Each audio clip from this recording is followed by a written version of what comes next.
There we go. And let's just hope that this is good. Alright, let's do this. Okay.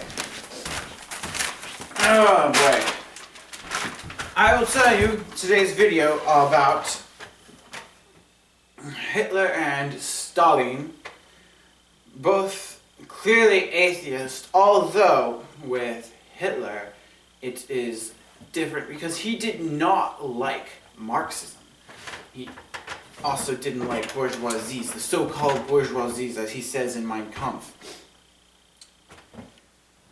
which he refers to the bourgeoisie as nothing but a mad rush for political seats. And he believes in removing all religion. If you read Mein Kampf,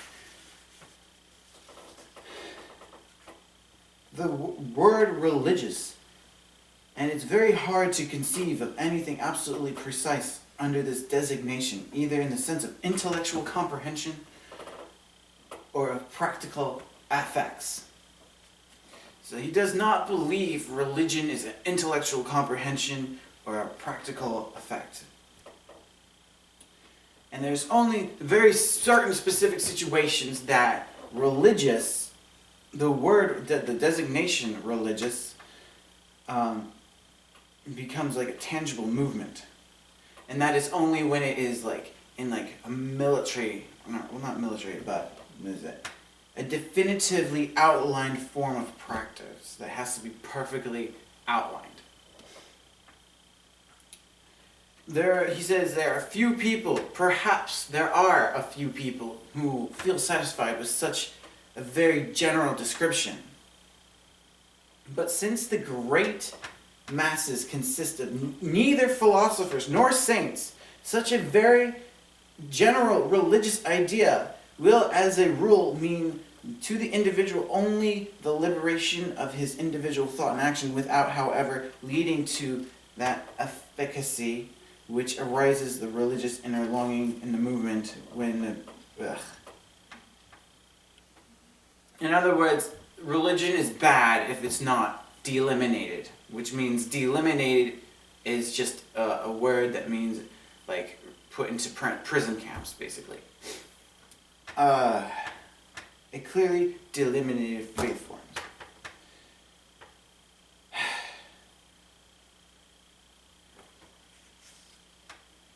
And he goes on to talk about removing religious dogmatic principles by abolishing religious education and then replacing it with an equivalent. Every philosophy of life, even if it is 1,000 times correct and of higher benefit to humanity, will remain without significance for the practical shaping of a people's life, which is really, really an extreme thing to say, as long as its principles have not become the banner of a fighting movement for which its part will turn, and blah, blah, blah, blah. So basically, kind of like how atheists go around saying that, well, there's nothing wrong with Christians as long as they don't, like, force themselves on me kind of talk. What he's saying, like, as long as they do not become a fighting movement. But then he goes on to say other things. Let's see. Let's see. As long as the principles have not become a banner of a fighting movement, which for its part in turn will be a party, as long as its activity has not found completion in the victory of its ideas and the party dogmas have not become new state principles of the people's community.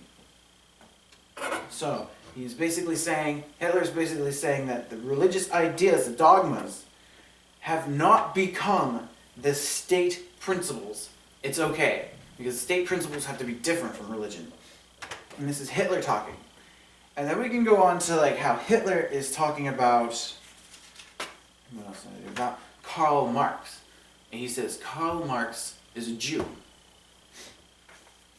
And that the communists were basically trying to spread Judaism throughout the world. And I feel as though that's enough material to show you that basically Hitler was the exact same thing as the communists. They are both pretty damn atheists. Let's see. Alright, so I feel like I also need to talk more about this bizarre inclinations that I have, such as Hitler and Stalin were Catholic. This is absolutely absurd, especially when they've killed thousands. Alright, they just killed thousands of them. Let's see. I would tell you honestly about 80% of Ukraine and Poland were Catholic. And those were the outbreak. Those were the most targeted countries in the world wars and of the Soviet atrocity.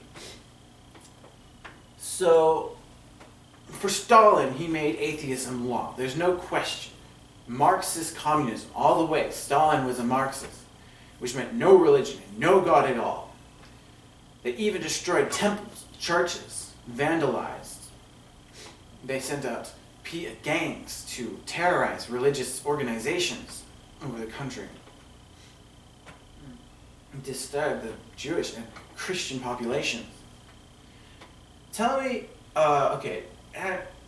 Hitler was a Nazi, which, was born from Volkish nationalism.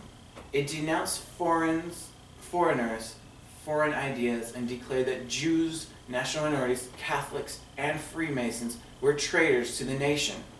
He was anti-America, anti-communist. He was pro-Germany. It makes sense, right? Hitler was politically influenced by Austrian pan-Germanist proponent Gregor Ritter von Schroeder, who advocated radical German nationalism, anti-Semitism, and anti-Catholic, anti-Slavism, and anti-Habsburg views. And you think he was a Catholic, but he was not. Okay, they would have ripped Hitler's head off if they knew that he was a quote-unquote Catholic. He was not religious at all.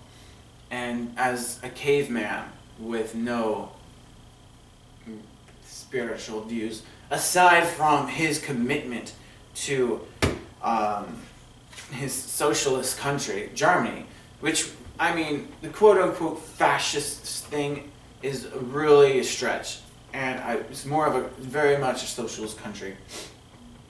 And that's another video. Alright. So, let's see, how do we get in here? Yeah, well, we can go. I think I've gone very short in this video. I feel I can go further into talking about George Washington and Benjamin Franklin and Thomas Jefferson and how atheists tend to try to say they were not Christian. Yes, it is true, perhaps maybe 4 or 5 of the founding fathers were deists, not Christian, and not atheists for sure. They still believed in God, they were deists. However, there was 56 people who signed the Declaration of Independence. There were more. There were so many founding fathers. The one who donated the property that created our Washington capital was a Catholic, Carroll. I forget what his first name was.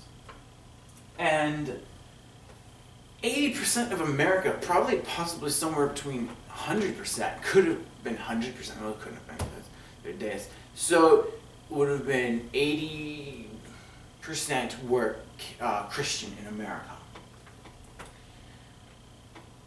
at the time.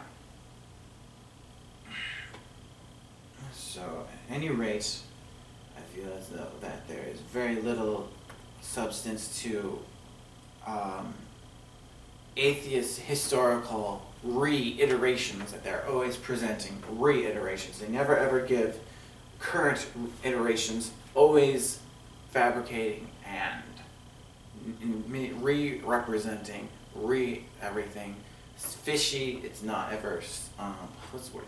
It's always weak. Very weak form of argument.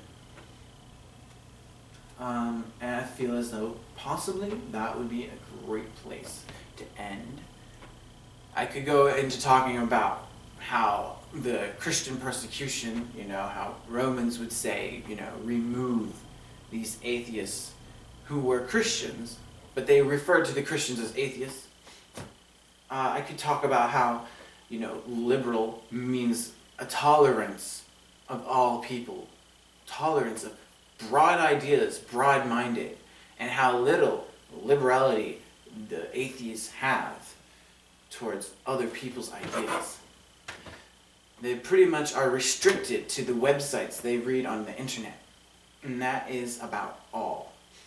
And that would be your Wikipedia, that would be your Google search, that's pretty much everything. And they never read Mein Kampf. They never get real historical documents to deliberate or analyze whether they are, what they're trying to argue. But thank you very much. I hope you enjoyed this video. Please subscribe and enjoy your day. Bye-bye.